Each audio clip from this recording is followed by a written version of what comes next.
Alright, today we're going to play indoor ultimate kickball. The things you need are either a towel or a blanket, something you can fold up to use as a no throwing zone.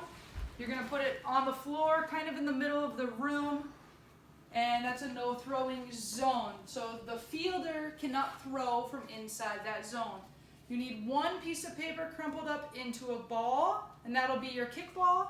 And you can either use a box or a bucket or a bottle, depending on how hard you want the game to be. If you want the game to be a little bit easier, you're going to want to use a box.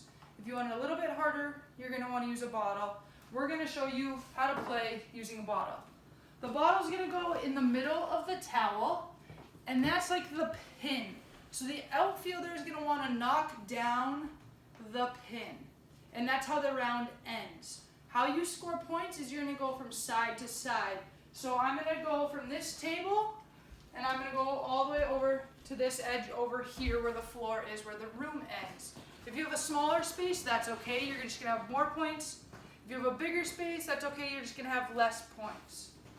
I'm going to go first, and I'm going to take turns with my partner because this is a partner game.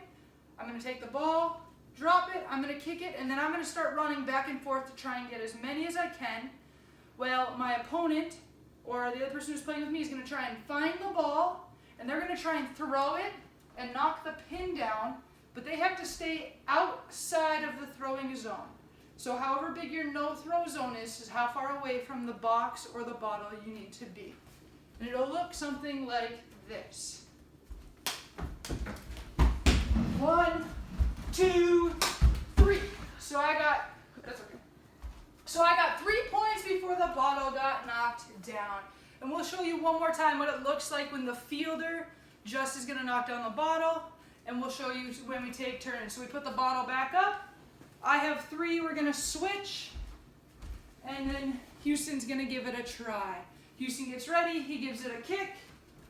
And then he's going to count. Whoa, out loud. 1, 2. I'm going to get it. 3. Oh, I missed. 4. No. 5. 6. No. 7. 8. And I got it. So Houston gets 8 points, and then we would switch again, and I'd see how many points I could get. And I want to add on to my points. So I had 3. This time I would start with number 4, and I would continue counting up.